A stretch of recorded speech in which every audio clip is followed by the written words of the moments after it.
Welcome to the Paranormal Stakeout radio TV show with Larry Lawson.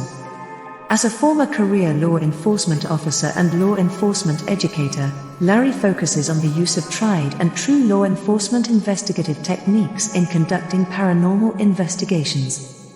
Despite his experience and training, Larry also keeps an open mind to discussions on topics that deal with evidence that are not quite as physical in nature.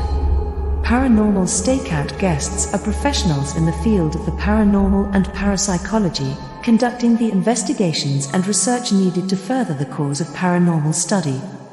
Larry advocates an agenda of standardization of structure and training in the field of paranormal investigation and research for the purpose of one day being able to produce the evidence needed to convince a jury of the existence of the paranormal. Whether it is ghosts, UFOs, unsolved mysteries, hauntings or cryptids, no topic is beyond the investigative reach of Larry Lawson and the Paranormal Stakeout radio TV show team. Now, here is the host of the Paranormal Stakeout radio TV show, Larry Lawson.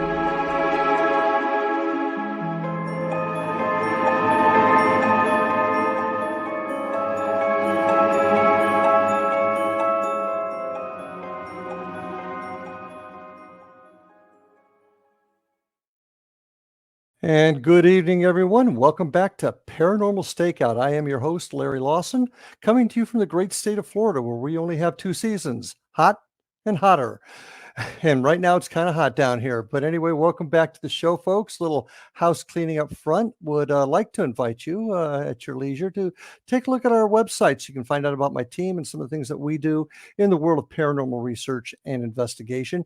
You can check us out at paranormalfbi.com and indianriverhauntings.com. Now, one thing I do want to remind everybody that I really enjoy getting questions and thoughts from you. So please get a hold of me at ghostguy@paranormalstakeout.org. That's ghostguy@paranormalstakeout.org. And if you've got a question, send them on in and we'll talk about it at the beginning of each show and maybe answer some questions. And if I can't find the answer, I'll sure as heck find out where to get the answer. And as you know, in this show, we always bring in folks, experts in the field that cover all topics of the paranormal, and tonight's no exception. Tonight, I have paranormal author Leigh Carol Landon. Heather is a book author that we're going to talk about in a little bit, but she started in the paranormal field as a teenager after numerous interactions with a grandfather who had passed years before. She holds a Doctor of Philosophy in Metaphysical and Humanistic Science from the Institute of Metaphysical and Humanistic Science. I'm sorry, and she's also certified as a Certified Paranormal Investigator and EVP Technician through the same organization. She is the founder of Exploration Florida, based out of Southwest Florida, but she has spent a ton of time out west where some of her books that we're going to talk about tonight were written. Ghosts of Southern Nevada Ghost Towns, Ghosts and Legends of the Vegas Valley, and Haunted Florida Lighthouses, and a new one coming out the first of the year, the Haunted Florida Ghost Towns. So that's really interesting. With that, I'd like to welcome our guest tonight, Leigh Carol Landon. Heather, welcome to the show. Hi, Larry. Thanks for having me. Good. And you're over there in the Lakeland area right now where it really gets baking, Lakeland, Florida. So at least I got kind of cool right now, but we're getting a major thunderstorm. So yeah, we're starting to get it here too. So Heather, like to introduce you to our guests by having you tell them a little bit about you. Who's Heather Landon?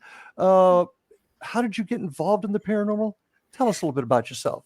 Yeah, as you had mentioned, I was a teenager, 17, when I started having dreams and visions of my grandfather appearing to me. And it was in a home that he had never been in because he had died when I was 5 in the home that him and my grandmother had. And we bought this home probably 5 or 6 years after he had passed. And it just kind of was like, why is he here? You know, and I've always had interest in oddball things for the longest time. So it just kind of piqued my curiosity. And back then we didn't have Google. So I spent all my time at the library researching, coming home with stacks of books. And our family vacations, we'd always go to Gettysburg. So I would, that's where I met Mark Nesbitt. And I would, here I am, a young teenager talking his ear off How can this happen? How can that happen? And from there, it just kind of progressed into what it is today. I spent most of my time behind the scenes because everybody thought I was crazy doing what I did, but I still did it. My favorite things to do is researching. I want to try, my ultimate goal is to make this field a true science by actually using scientific methods and developing a way where people don't look at it as a pseudoscience. So I have a long road ahead of me. I know that, but I'm trying to get a lot of people on board to help with that aspect. Well, yeah, and that's one of my my big desires too, is to gain some structure and some into this field so that we can start collecting evidence that would be widely accepted. Are you actively investigating now? I haven't since I've moved to Florida because I was supposed to have knee surgery shortly after we moved, and that got postponed, and then I finally had it in December.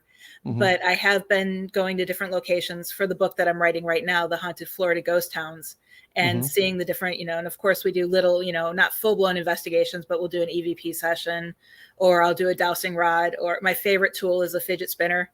So I'll bring that to a location. Okay. Fidget spinner. You got to explain that. Yeah, we were hosting a fundraising event for a museum that I used to volunteer for, and we did a ghost hunt one night, and one of the girls came and she pulled out, she's like, "Can I show you something?" I was like, "Yeah, sure." And she pulled out a little fidget spinner, and she's like, "I have these all over my home and the spirits communicate with me through them." And she put it on a rock. We tested to make, because it was an outdoor museum, we tested to make sure it was flat, there was no wind. And she had said that, and it was an area where we had paranormal activity occur before. So she started talking and she's like, "If you're here, can you please spin this?" And it just slowly started spinning. And she's like, "Can you stop it now?" And, and then she started asking yes and no questions, yes, go ahead and spin it. And sometimes it would spin, sometimes it wouldn't. And it was just really interesting. So I ended up going out and I bought a whole bunch of light up fidget spinners in different colors. Just in case somebody in our audience doesn't know what a fidget spinner is, can you kind of describe that for us, please?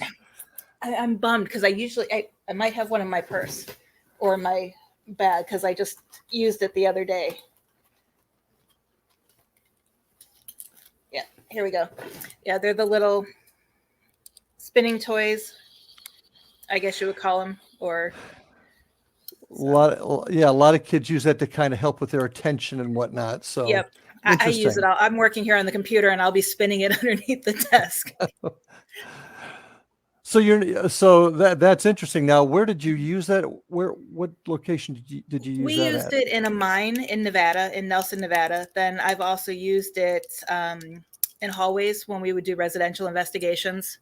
And with the different colors, I could be like, if your answer is yes, spin the blue one. If it's no, spin the red one. And you can just focus a camera on it. And, you'll with the lights in the dark, you can see them moving, which is really neat. I used it here at a local cemetery where we did a photo session. So that was interesting. One of your goals in the field is to create a system that's falls in line with the scientific method, if I can use that description. Yep. How do you see that happening? What is your vision on having that happen? I know we can't get ghosts to act on command. That's always been the problem. And that's why a lot of people dismiss the scientific method. But just because you're not getting the same answer or the same reaction every time, you might be getting a reaction. So if you're able to conduct the same type of experiment at the same location and, at least get some type of interaction, to me, that's confirming to be able to move on to step 2 type of thing. And it's real tough. I mean, I'm still experimenting with it right now to find more ways to do it. But one way I tell people is to use an EDI plus. Put it in the same place for EDI plus. Put it in the same place for 30 days, same time, and measure it for an hour. And then just compare things like, come up with the theory is, does the full moon affect it? And then see if the full moon affected it. Then next month, place it in the same place and see if you get the same results. But it's all about changing how we do things so that way we're repeating the same thing. Well, now you're going to hit. I think we lost you there for a second. A thunderstorm may have hit. Heather, can you hear me? I can hear you. Okay, there we go. The Florida thunderstorms can really play havoc on the internet. Yep. have you been able to have any luck repeating an experiment? Have you been able to document it? We have, but it was not really well documented, but I do have all the evidence to where I can go back through and fully document it, because we started doing experiments. We investigated the same location every time over and over. And we would do, in the one room, we always had interaction with the spirit. And I really wish I did more documenting to try to keep track of that, but I was with a team that really didn't document much of anything. So here I am. It's a big problem in our field. Yeah. So here I am trying to do it on my own, but not getting support from the rest of the team. So I didn't know what they were capturing. But here I've been just trying to track different weather patterns and see where people are getting the activity happening. Okay. I come from a background, as you know, of law enforcement, which is pretty rigorous training. We talk a lot about this on the show, and I want to get the opinions of as many guests as I can on this issue. Standardization and training. You talked about getting us doing the same thing. Yep. And the analogy, and I'm sure the guests have heard this a million times from me, murders happens in Vero Beach and it happens in Spokane, Washington. State laws are a little different. Maybe some procedures are different, but essentially we're going to investigate a homicide here the same way they do in Spokane. Why can't we get to a point in our field where we're all basically at least following the same structure? What's keeping us from doing that? A lot of things. And I get harassed all the time for my thoughts on this, but I don't care. I share it anyway. It's a combination of things. There's too many paranormal tourists, because on that last team I was on, we had one investigator who finally openly, I kept asking her why she didn't have any evidence ever. And she openly admitted before I left the team that she never checks her digital voice recorder after an investigation. Even on our residentials, she just goes. And just to get the thrill. Right. So see, now I call those paranormal thrill seekers. And I think there's a place in this world. I mean, why do people jump out of airplanes for no good reason? Perfect good airplanes. So people go for the thrill. But if this field of ours is going to advance, we need to come up with a way that we're all singing from the same song sheet. Yeah. And how do we do that? The other issue is I've noticed a lot of people do the same things. It's, I guess they're trying to mimic TV shows is what I'm trying to say. They conduct the same things over and over and over when they're not really experimenting. They're just like, well, I've seen this done, so I'm going to do it this way. We know paranormal, I know a lot of people don't know it because they've never experienced it, but from my perspective, I know paranormal activity exists. I need to progress from the standard, which is of course why I started using the fidget spinner, trying new things to try to get answers. Why does it occur? You can't keep using the same, who are you? Why are you here? How'd you die? Because I'm sure the ghosts are getting sick and tired of hearing that. But we need to, and like you said, standardized training. I get harassed all the time because I took the time to go study at IMHS. Granted, it wasn't a 4-year degree, but it was hard. It wasn't very easy. And he took us through a standardized method of training. Okay. Well, let me do this. I want to talk a little bit about that when we get back, as well as your philosophies on this field, but we've got to take our first break. So folks, stay with us. I'm with Heather Leigh, talking about ghosts. Stay with us right after these messages.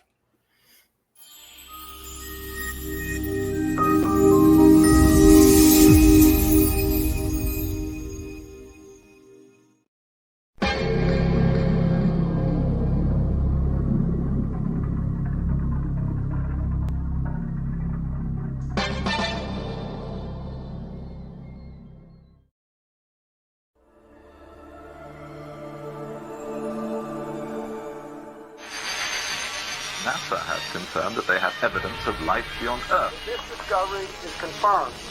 Well, let's see, we've had visitors again. Yeah. Anything worth mentioning? I filmed 16 minutes on March 5th, 1994, 16 minutes of broad daylight UFO activity. The other side, the spirit realm, is a parallel dimension which runs, which coexists with ours. And what spirits are doing is they're sending waves of frequency from that dimension to ours.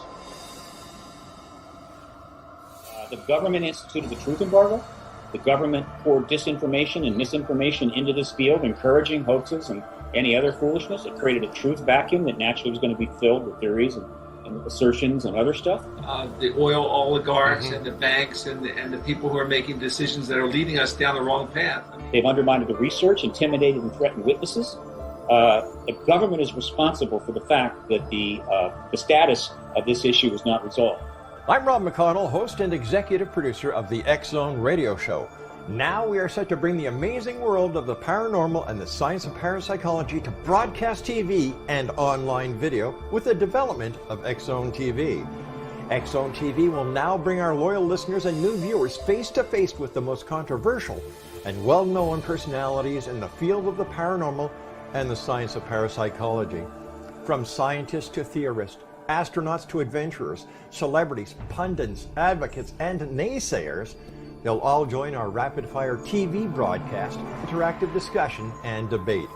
Interest in the paranormal and parapsychology has never been more intense, and it continues to grow. The truth is out there, so take a deep breath and join us as we step into the light.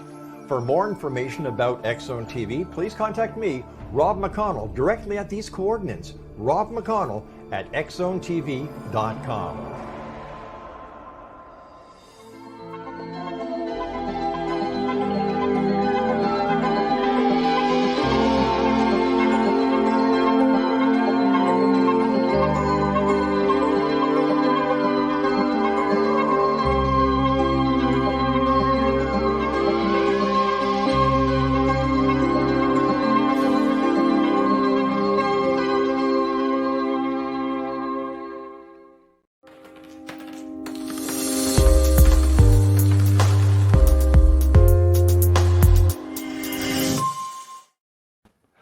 And we are back with my guest, Heather Leigh. Thanks for hanging in there, Heather.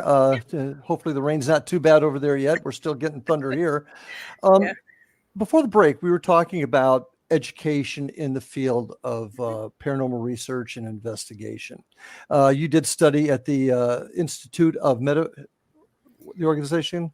Yeah, Institute of Metaphysical and Humanistic Science. Granted, that's not a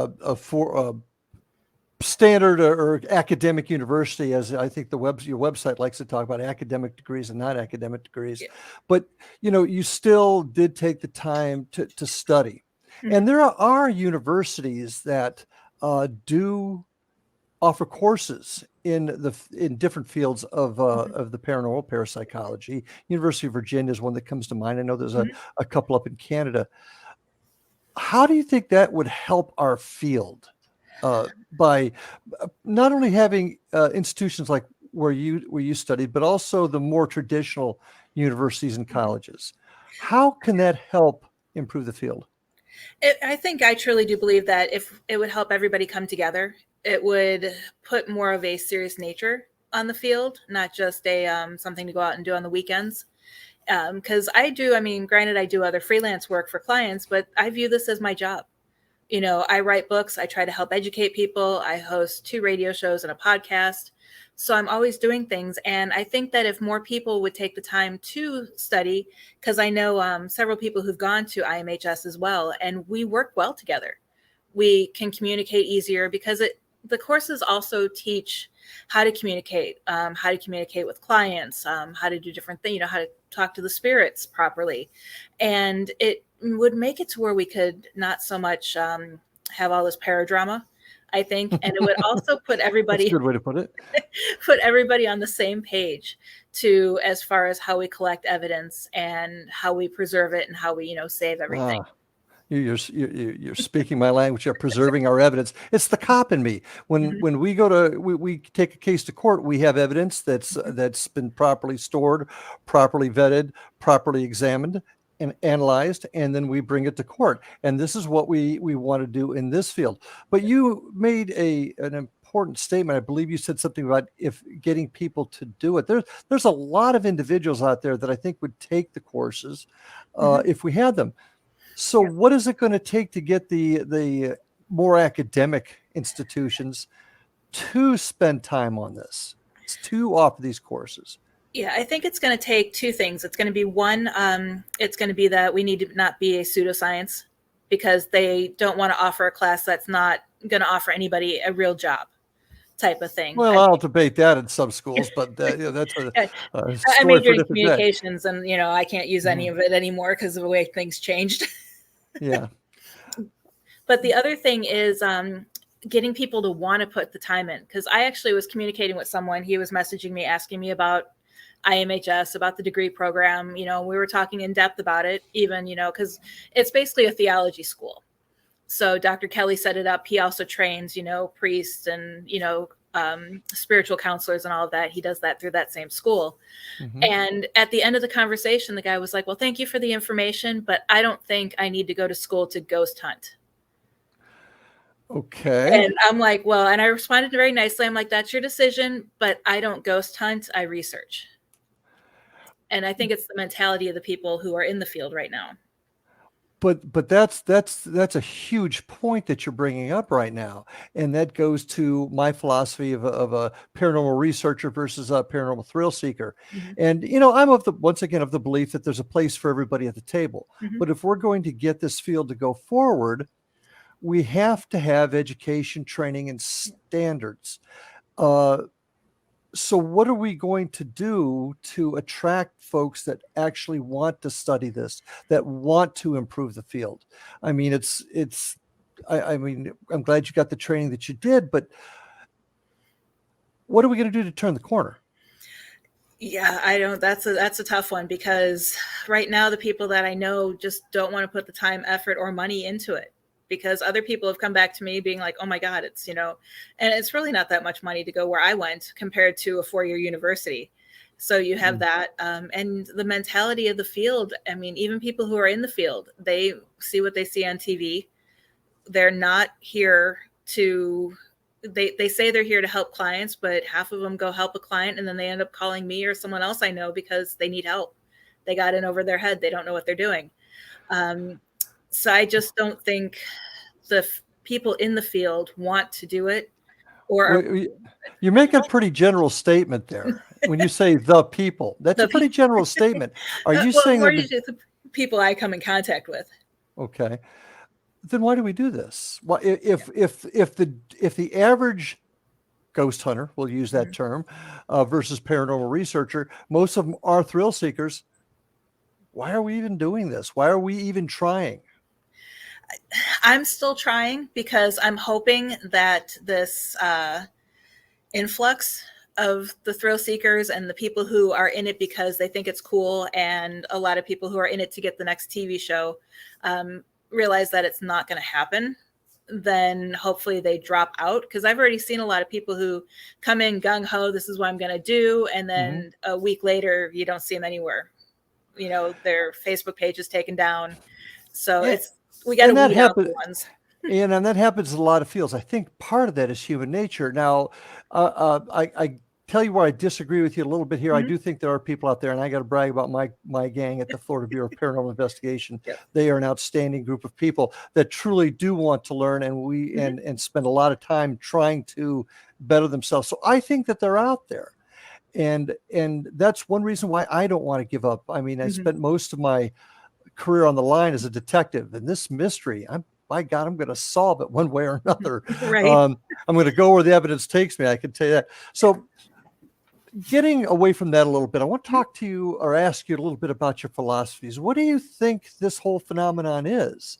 What are we trying to find out? What is it, in your opinion? It's tough because we haven't found out yet. I have several different theories on it. One is, of course, the residual hauntings of that. A lot of the energy, something that I'm actually researching right now, is the Superman theory. And it was where quartz is a conductor and a recorder of natural energy.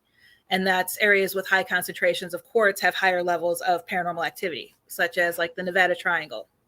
Let me stop you there for just a second then. Yeah. If that theory that quartz is collecting energy and at some point is re-energizing that energy and putting out where it can be seen, is that really a ghost, or is that just some sort of natural phenomenon? Yeah, that still falls under paranormal, but I don't classify that as a ghost per se. Okay. It's just like a recording being played. Then another theory that I'm still trying to figure out how I'm going to try to research this one, but it's the parallel worlds. And we're all on our own frequency going up and down. And when we see, let's say we're climbing a set of stairs and there's a lady standing in period dress at the top of the stairs, that could be when our parallel worlds cross. When we see that. And, is that happening with the full moon, the new moon, and things like that? So it's almost like an other dimensional. But as Einstein talked about. Yeah. And then the other theory is just, they are spirits and they're just waiting and watching kind of thing. So if we're going to the dimensional topic just for a second, there's a lot of folks now that are trying to connect cryptids, Bigfoot in particular, ghosts, UFOs, all into that dimensional theory. Do you have any thoughts on that? It's possible because we don't see them every day. We don't, it's very rare if any bodies of Bigfoot have been found. I know I had a Bigfoot expert on my show, and he said that there's none that he knows of, and he actually thoroughly investigates it. So where do they go? Why are we not seeing that? And the same thing with shadow people or even the Hat Man. He could be an interdimensional being that only appears, when needed. How do you visualize conducting those experiments to try to find that out? Or do you have something you're doing now to try and determine that? Nothing I'm working on now, but they are on my list of things that I want to start doing. And the best thing, of course, with paranormal activity, the spirits have to come to us. So the best thing to do is to go to a location where they're known to be, and hopefully they come to us. And my investigation technique is I go and talk like they're a human being. I set up my digital voice recorder and the camera, and I just say, hey, this is who I am. If you have any questions, let me know. And then I sit there for a few minutes quietly. And then I just start, talking to them like I'm talking to someone sitting right next to me. How are you? How was your day? What's your favorite thing about being here? And the only way that we can progress is to actually talk to them and get them to communicate back so we can start a dialogue. So if it's a dimensional entity, as you were theorizing, and I realize it's just one of your theories, right? How are they communicating back and forth with us through the? A lot of times, I'm almost thinking that they communicate with us telepathically, because a lot of people I've talked to that have encountered Bigfoot up close or within a safe distance, or have encountered, the Hat Man or shadow people, they don't physically, they say that they hear them talking, but they don't physically, hear the coming through the ears, if that makes sense. So it's almost like they're thinking of what the other person is saying. And it's really tough because the other thing too is if they are interdimensional, that's where you need all of the different equipment set up to find out if when they appear, is there any changes in the environment, electrostatic energy, vibrations and all of that stuff, because, and where's their portal? And that's what needs to be discovered. How do you see frequency and vibration fitting into this theory? It could be because when I'm trying to figure out the words here, kind of like when a door opens, it would create, a vibration, change in the atmosphere, change in the airflow. And we just got to document everything to see what happens when that door does open. Because could you imagine if the door opens and we find it, what we might see if we go through it? Do you think it has been seen before and we just missed it? I think so. I think we're so caught up in our everyday lives that we don't see what's around us. It's a matter of meditation. I call it being one with nature, connecting with, your local environment, knowing what's there and what shouldn't be there. And I think, there's no proof, but there could be people out there that, these missing people, could they have found the doorway and walked through it? What is that? Rescue 411 or Missing 411? Missing 411. Yeah, that's a great example. And certainly we've had, I can tell you a case right now where we had a person disappear. And they just literally just disappeared. We never ever found them again. There was no explanation for it. Well, when we get back, I want to talk to you a little bit more about evidence preservation and a few other things. And we want to start talking about your books too. So, folks, we're going to take a break right now. Stay with us. I've got Heather Leigh Landon with us, and we'll be right back with some more paranormal talk on Paranormal Stakeout. Be right back.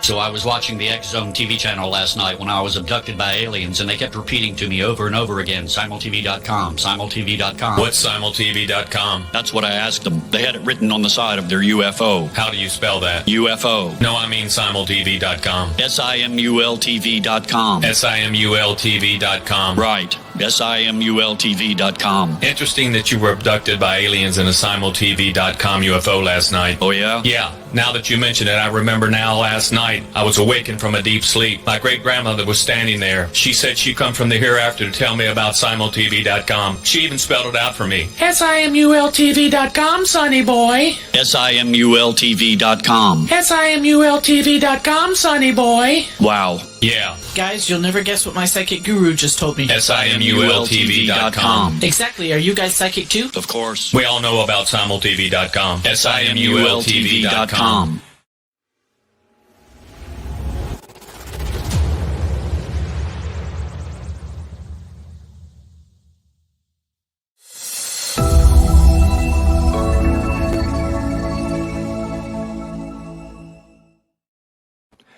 And we are back on Paranormal Stakeout. My guest, Heather Leigh Landon. I was thinking on the break here about something else that cropped up. And you had mentioned about going to places where there's paranormal activity. Mm-hmm. And a lot of folks do that. I mean, special teams do it. Everybody does it. They like to go to the Stanley Hotel, the Shanley Hotel. They like to go to the different hospitals and sanitariums we have around the country. Do you think it's possible that those places, for lack of a better term, will get fished out? In other words, so many people are in there trying to make contact, it just shuts down. Yep. Oh yeah, 100% agree with that. Like the Goldfield Hotel, it's people say they get activity up and down. There's reports everywhere. I know people who've claimed that there's been activity. When we were there, nothing. You got nothing. Nothing. It was dead silent. And even at Gold Point, we did have activity by the Hangman's Noose and inside the saloon, but the rest of Gold Point was silent. And where's that at? That is between Las Vegas and Goldfield. Okay. But it's so out of the way. It's the darkest spot in Nevada, and it's actually owned by two brothers who hit it big in Vegas, and they bought the whole town. Oh, okay. And preserved it. So it has all the, the original saloon, the post office, and all the original buildings. And you can even stay in the miners' cabins. And people say there's activity all over the place, and it's a hotbed for UFO activity. And outside of the quick EVP session we did at the Hangman's Noose and personal experiences inside the saloon, there was nothing. Why do you think that is? And because I've had the same experience. We've gone to some spots that were very active. We've had spots that were very active for us and have gone back, and it's been quiet. Now, I grant you that we can't make them come out. It's like fishing. Sometimes they're biting us, sometimes they're not. But after a while, where you don't get anything or you don't hear of anything else going on, you begin to wonder why. What's your theory there? Well, first off, if you go to like Goldfield Hotel or even, Waverly or anything like that, I personally feel that the spirits look out the window and they're like, oh God, here comes another team. and they all just go into hiding. It is my personal thing. But if you investigate the same location over and over, maybe the last time they didn't like you, so they're not going to talk to you the second time you're there. Or like in our case, we investigated a location in Vegas for our training every month. And every month we went, once they got to know us and we communicated and saw that we were nice and I guess not boring, they kept coming, out of nowhere. I mean, and it was like we couldn't keep up with the spirits some of the times. How does that theory connect with the dimensional theory of the dimensions crossing? Right. I think in that aspect, it could be one of those things where if some spirits crossed over and were from another dimension, they're watching us and realize, hey, these guys are cool. When they go back, they're probably bringing friends with. Just like if you go to, an amusement park or a movie that you really liked, you're going to take people with you when you go again. So this dimensional thing may actually have somewhat of a bridge in it, and they just coming back and forth as they please. Yeah. They've just figured out how to, and we just don't know how to yet.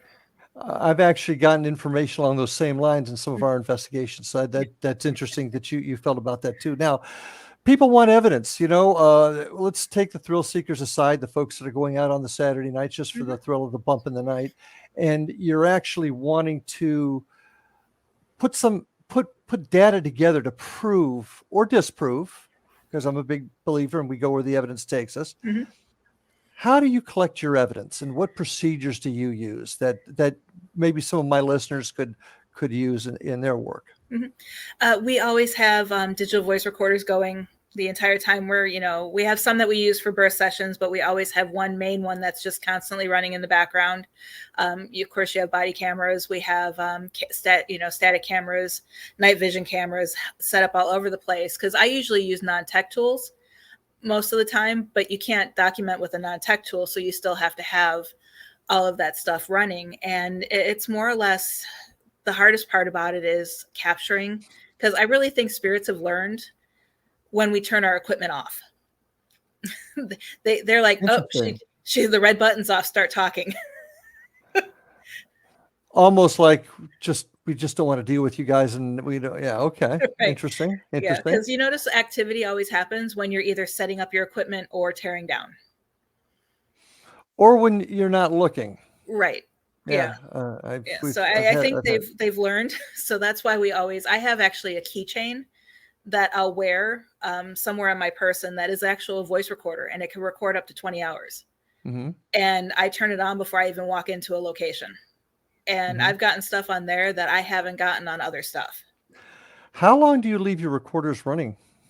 The ones that we have in the background run the entire time, but then we do burst sessions, and we run those for about 1 minute to 2 minutes, depending on how long of a question we want to ask. Why do you run them only 1 or 2 minutes? Just because we want to play them back to see if we get any answers, and that way we can respond and interact accordingly. Because there's nothing worse than doing everything and then on top of it having to listen to 4 hours of straight audio, but then hearing an answer and being like, oh, I could have responded. And that's something a lot of groups, and that's a protocol that we use. Our recorders run 2 minutes tops, and then we listen to them right away. Because if you do get an answer, you want to respond to it. Right. But also, yeah, you're right. If you run it all night, somebody's got to listen to those all night. And that doesn't always get done like it should, even under the best of circumstances. Yep. So you've got your recordings, maybe you got some videos, maybe you got some other pieces of evidence. What do you do with it? I take time when it comes to analyzing like audio. I actually listen to all my audio at least 3 times. I just listen to it, and I don't really write down what's being said, but I'll jot down what I think is being said.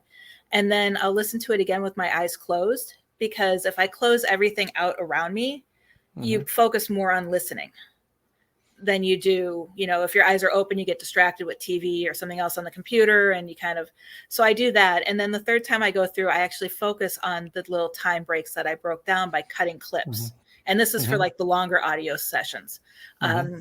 And then what I do is I have a log where I write down time, what I think was said, and go from there. But then I pass, because my other team members are my husband and my son. So then what I'll do is I'll pass the recordings with just my times, not with what I thought was said, but just kind of times.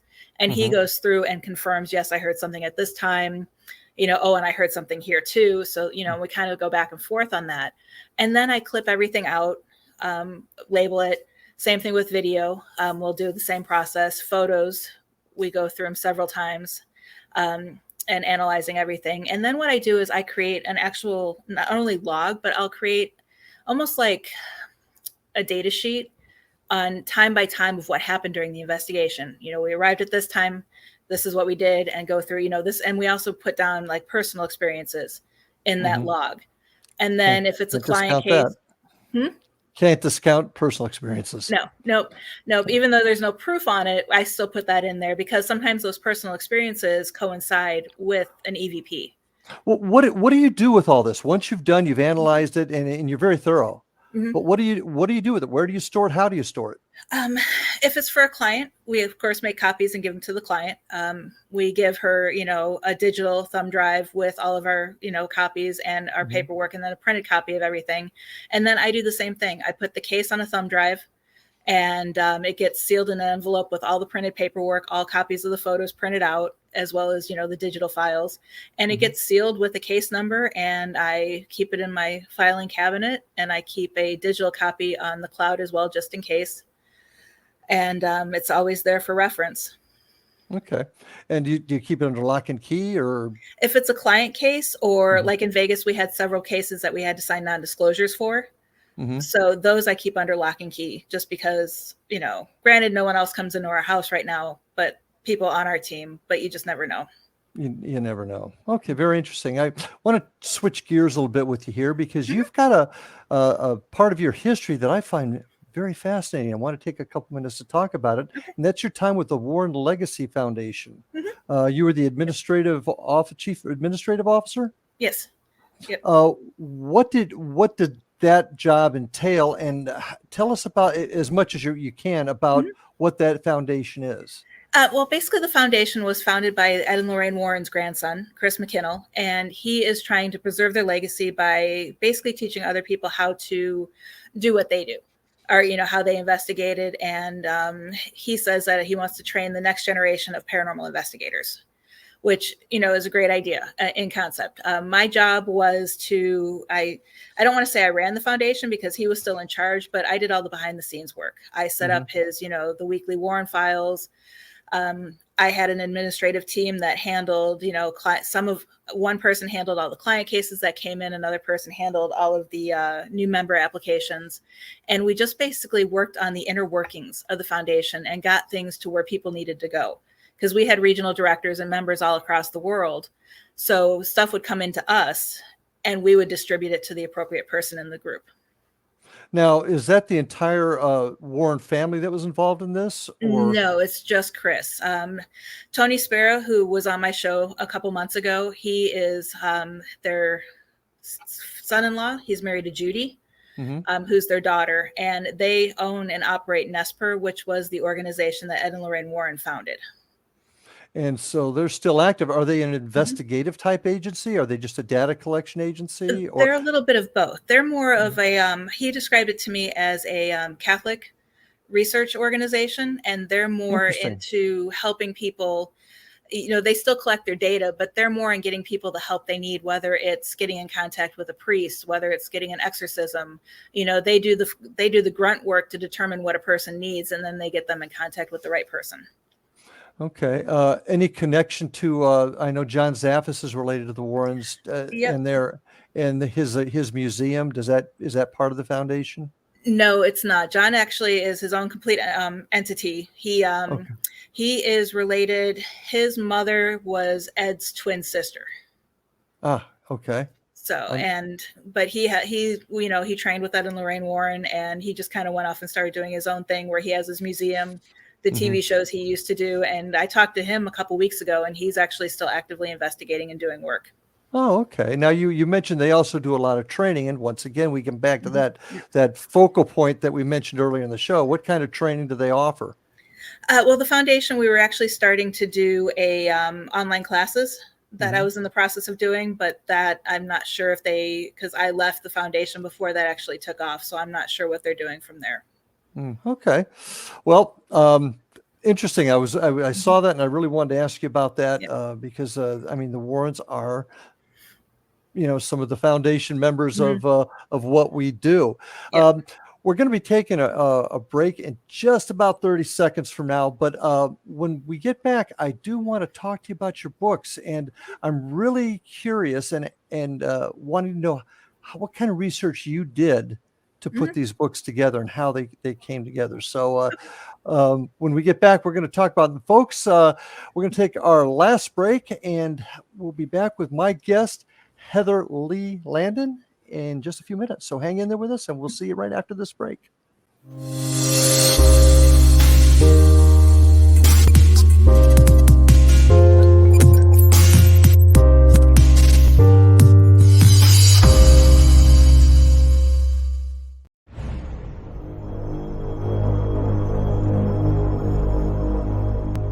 You have heard of the X Zone? Now watch it on Simul TV, plus 500 video games, live TV channels, free video on demand, worldwide, and more. Does this sound like tomorrow's television? Well, it is, but you can have it today, right now. It is Simul TV. Simul TV offers what the others only wish they could provide. 15 exclusive channels like X Zone, sci-fi, and horror. We are worldwide. No other provider offers that. 500 built-in video games. No need to have an extra expensive system. We have them included. Free video on demand. Live streaming events from around the world. Interactive online network, and much more. Tomorrow's TV today. Simul TV. Sound too good to be true? Well, it's not. You can have Simul TV today. Sign up at simultv.com. Do it today.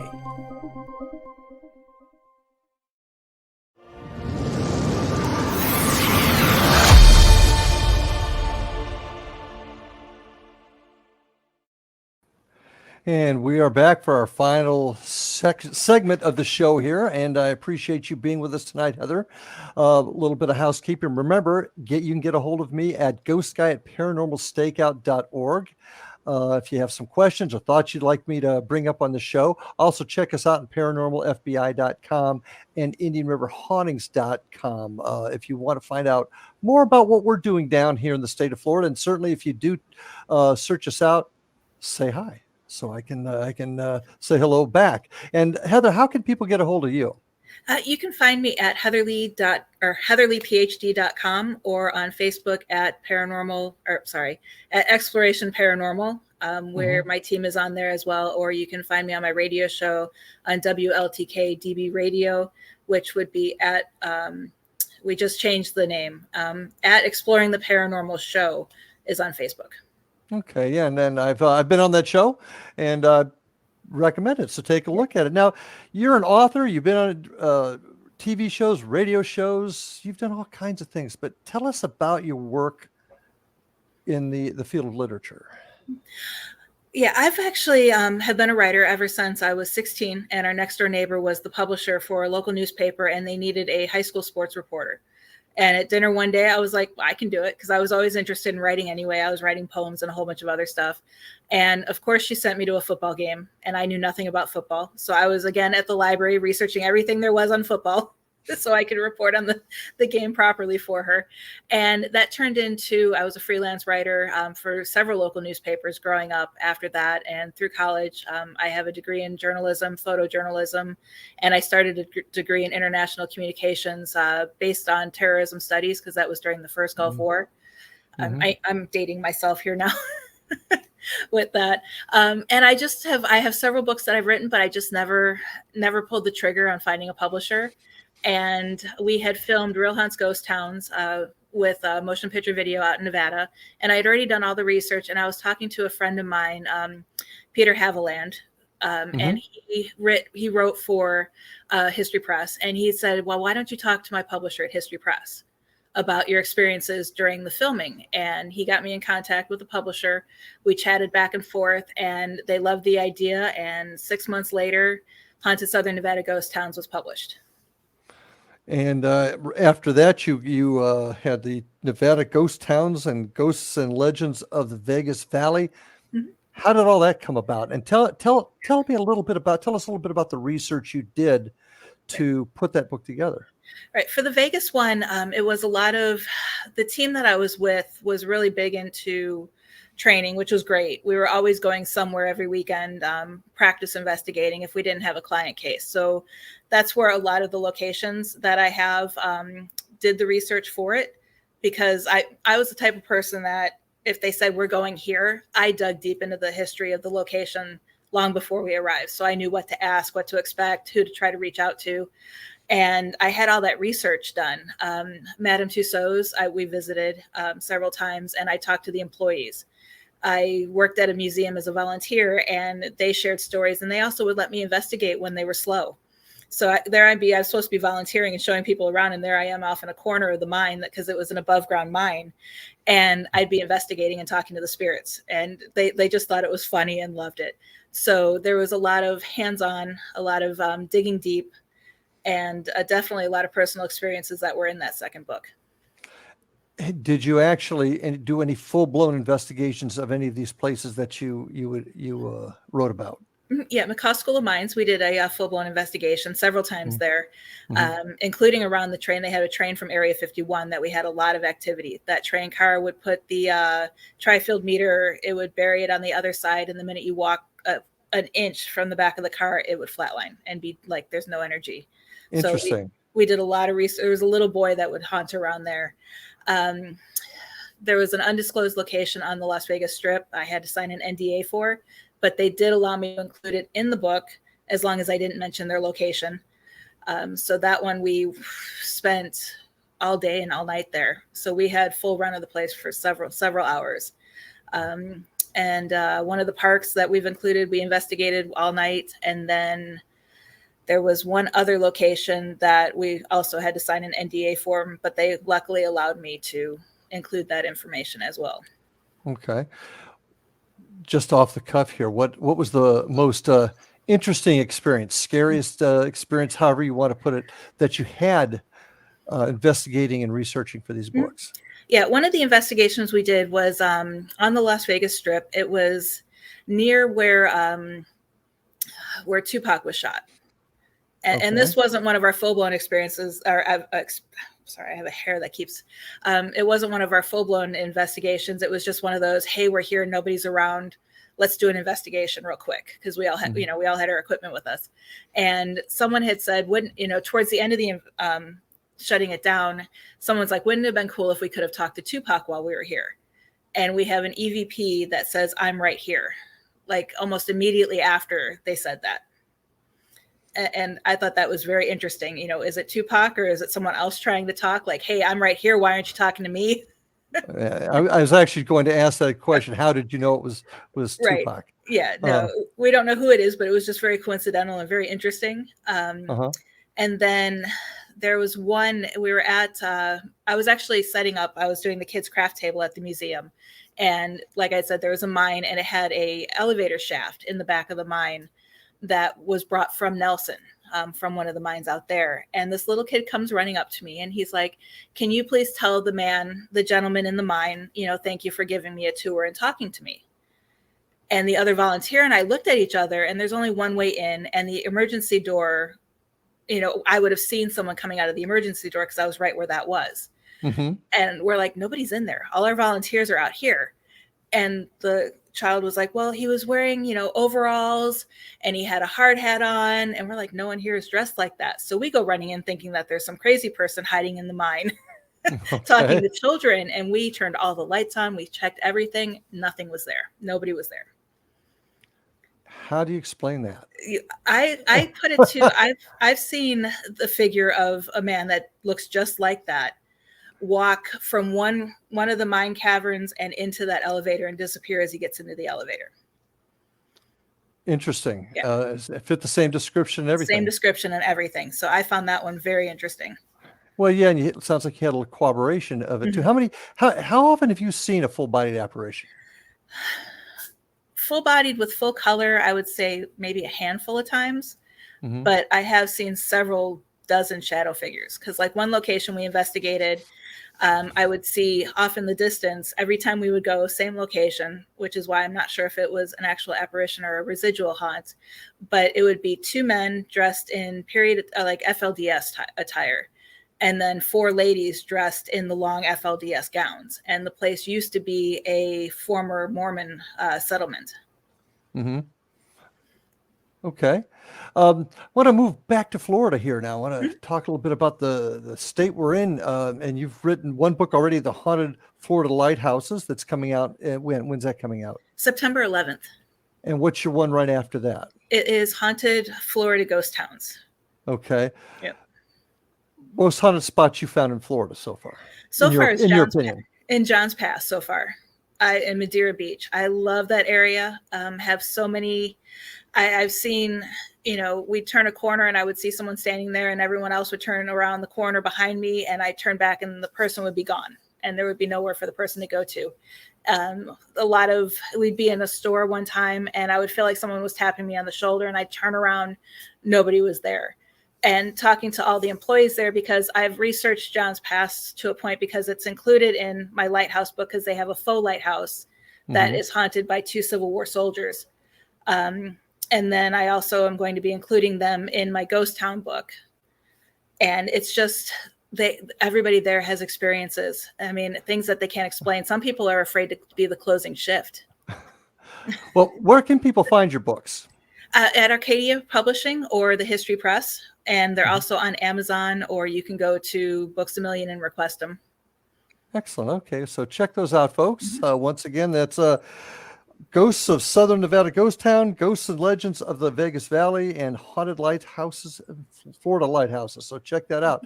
Now, in our last few minutes together, Heather, I'd like to get your thoughts on where the future of this field is, and where does the future take Heather Leigh Landon? The future of this field, I truly do see it. Once we get, like I said, past the paradrama and get everybody on the same page. I mean, we don't even have to be on the exact same page, but just something similar so we can work together and collect data in the same fashion. And for me, I see myself continuing to research, continuing doing books, and coming up and actually finding the time to test my theories that I have. And the theory you want to test the most is? Yeah, that's a tough one. They're like my children. Which one's my favorite? I'd love to try to test the one with the parallel worlds, if there was a way we could do that. And we're kind of circling back to equipment here. What do we need to do to improve the equipment, instruments that we use to get the scientific data? Any thoughts on that? My thing is we need to stop using equipment that's designed for paranormal investigating, because those tools are basically, I don't want to say they're designed to trick us, but they're designed to entertain to a point. Depending on who designed the piece of equipment, you can't always trust what you're getting. You know, like the ghost apps on the phone. When people come to me with videos from the ghost app, I just kind of want to cringe. Well, I would agree with you, but tell me why you think. Several different things. One, your phone has, even if you put it on airplane mode, things are registered in your phone. And if you use the kind of like the Anomalous type app on the phone, it's going to register where you're at and give you things.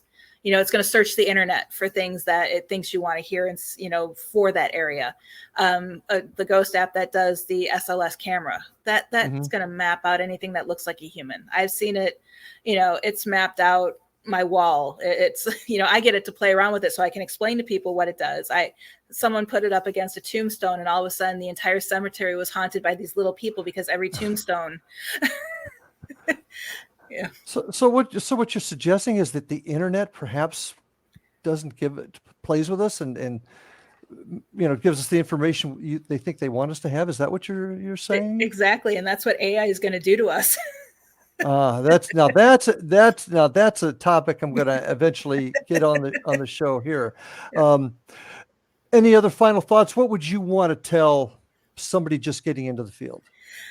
Do your research, find someone who you know and you trust to be a mentor, and don't take everything, I don't want to say for granted, but don't think everything that you see or hear from another team, show, or internet is the end all be all in this field. And just do you, and study your history. Yes. Know your history. Yes, that helps Heather, a long way. we are out of time, but I want to thank you very much for being on the show. Appreciate you being here. And folks, our time's about up. So stay safe. We'll see you next week. And until then, we'll see you on the other side. Have a good night, folks.